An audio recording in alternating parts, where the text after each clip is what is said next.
Oi, pessoal, tudo bem?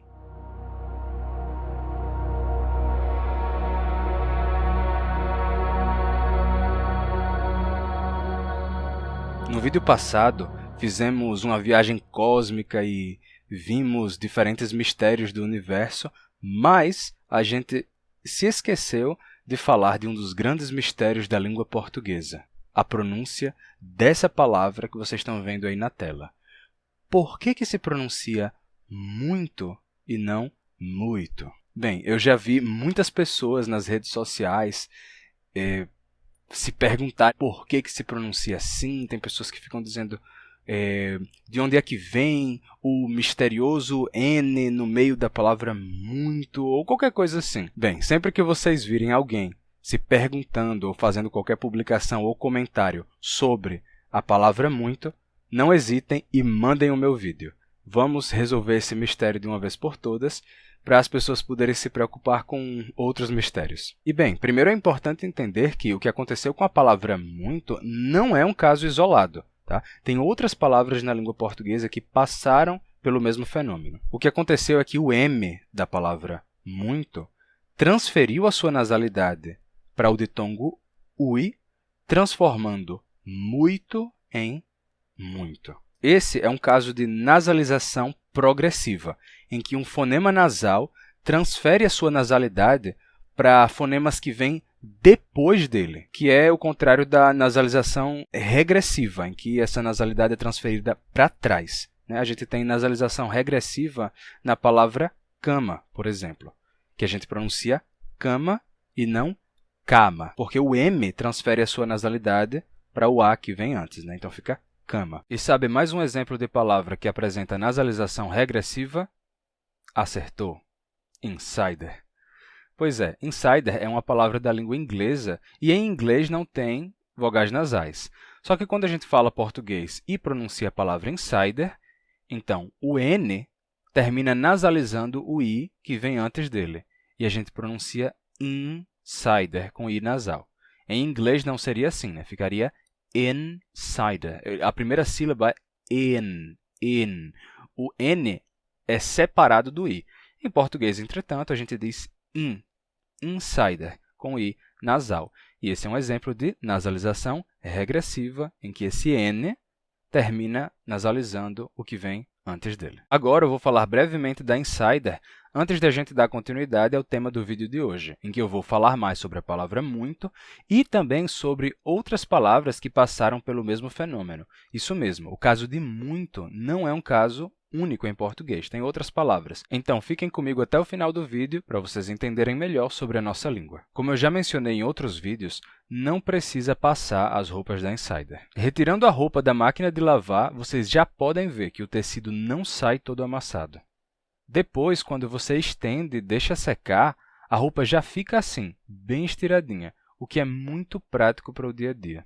Como as fibras de modal são 2 vezes mais macias que as de algodão, isso ajuda a roupa a não se amassar. E por ser um tecido sintético sem celulose, a absorção de água é menor, o que também ajuda a evitar o amassamento. O legal é que esse mesmo tecido que tem baixa absorção de água tem uma superfície lisa com uma excelente absorção do corante do tecido, e por isso a roupa não desbota com as lavagens. Então, lembre-se de visitar a página da Insider e de usar o cupom GLOSSONAUTA12 para ter 12% de desconto. Voltando para o tema de hoje, no caso de muito, é uma nasalização progressiva, em que o M transfere a sua nasalidade para o ditongo UI, transformando ele em UM, e fica muito. Mas como assim? Esse é um caso isolado de nasalização progressiva em português? Isso não aconteceu com outras palavras? Sim, isso aconteceu com outras palavras. Vamos falar delas agora. Podemos começar com o exemplo da palavra minha, que originalmente na língua medieval era mia. Mas como é que mia se tornou minha? Bem, acontece que o M é uma consoante nasal, e a nasalidade do M terminou vazando para o elemento que vinha depois, transformando mia em minha, deixando esse I nasal, minha. Assim, as pessoas, em vez de dizerem minha casa, começaram a dizer minha casa. Mas acontece que no caso do I nasal, A vogal I, naturalmente, ela é uma vogal em que a língua está muito perto do palato, né? Uma vogal palatal.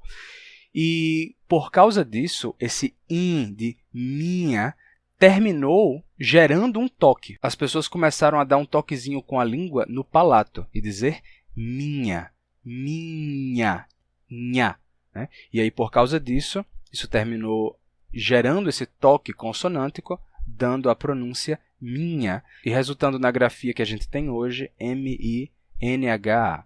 Mas a pronúncia minha não se tornou inexistente, né? A gente ouve ainda em português, às vezes as pessoas dizem minha, só com um i nasal, né? Em vez de dizer minha casa, dizer só minha casa, que é uma pronúncia mais antiga da palavra. Bem, agora vamos dar uma olhada em outro exemplo.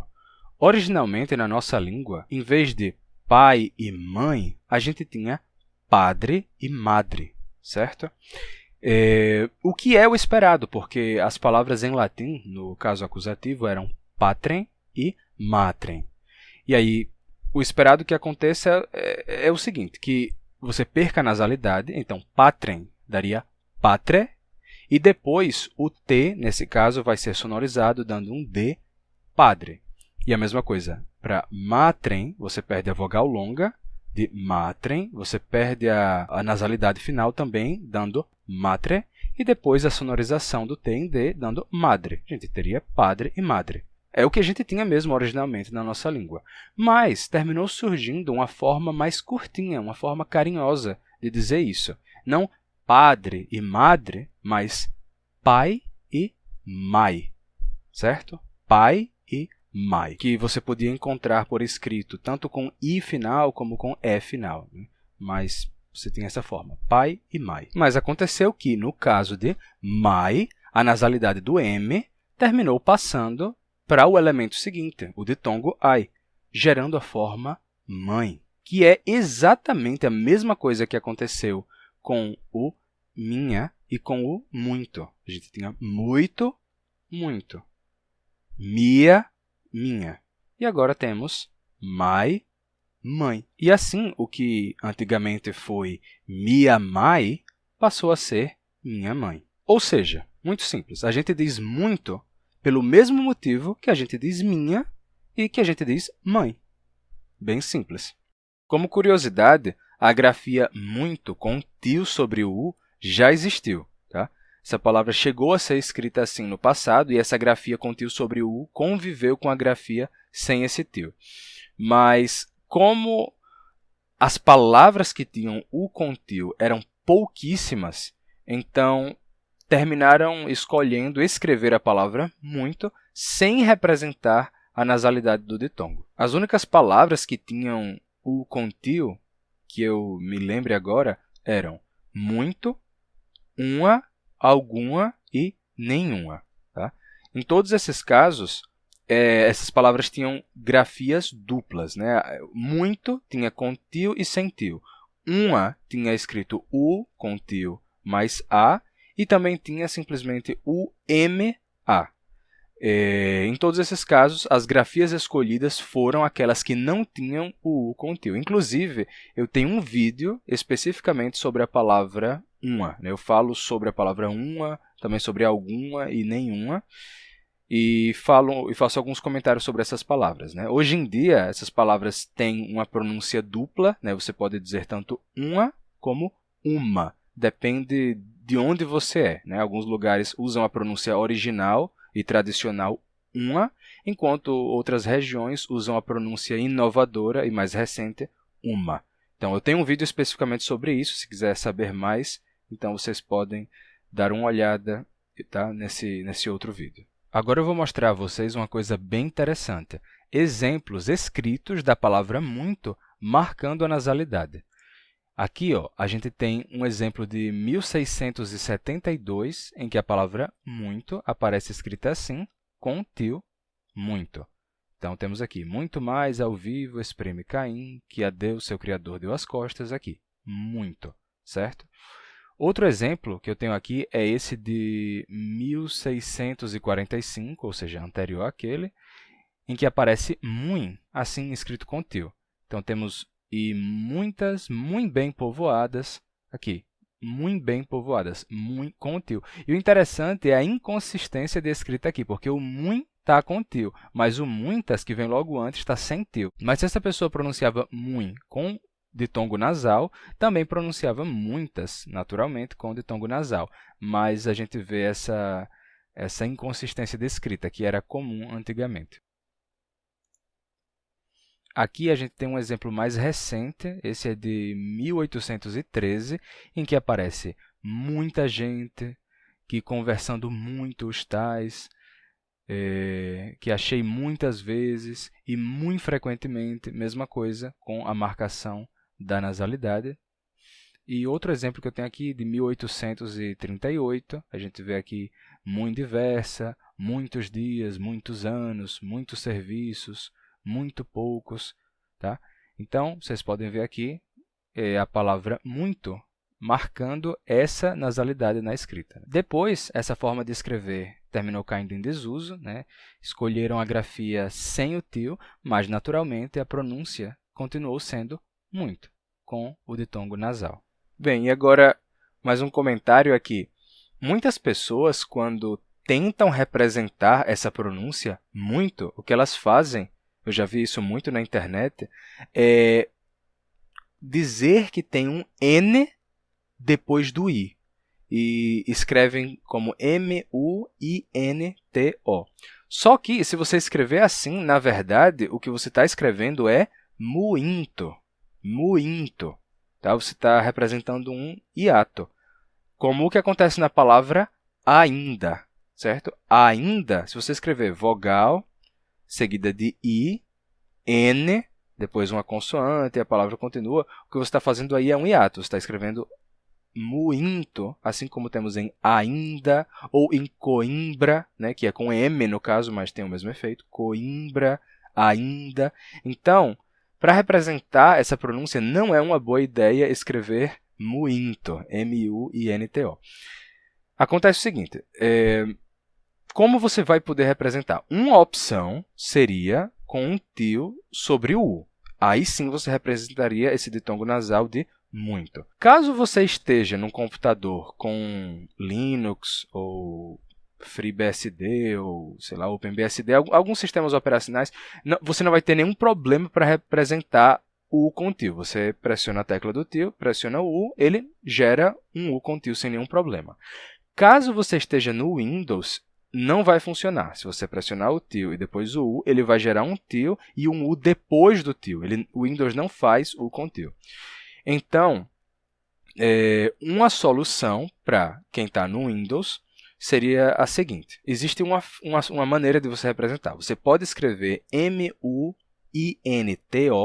mas teria que colocar um acento agudo sobre o U, certo? Assim como a palavra cãibra tem duas grafias, né? Você pode escrever cãibra, C-A, tio sobre o A, e B-R-A, cãibra.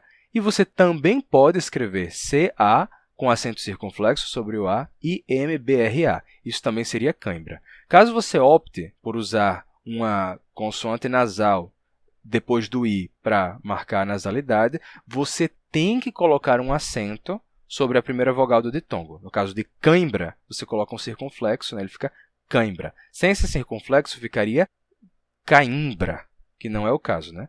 Então, para que você represente a pronúncia muito e não muito, então bastaria escrever com um acento agudo sobre o U.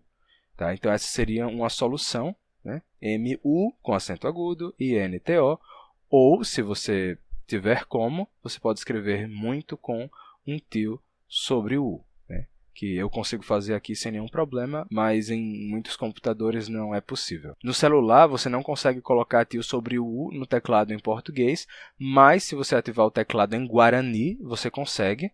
E se você colocar um teclado em alfabeto fonético internacional, basta você digitar a vogal e colocar um tio sobre qualquer vogal, não tem nenhum problema. Mas claro que não é necessário escrever essa palavra assim quase nunca, né? O muito com tio sobre o U, ou colocar o N e um acento sobre o U para representar muito.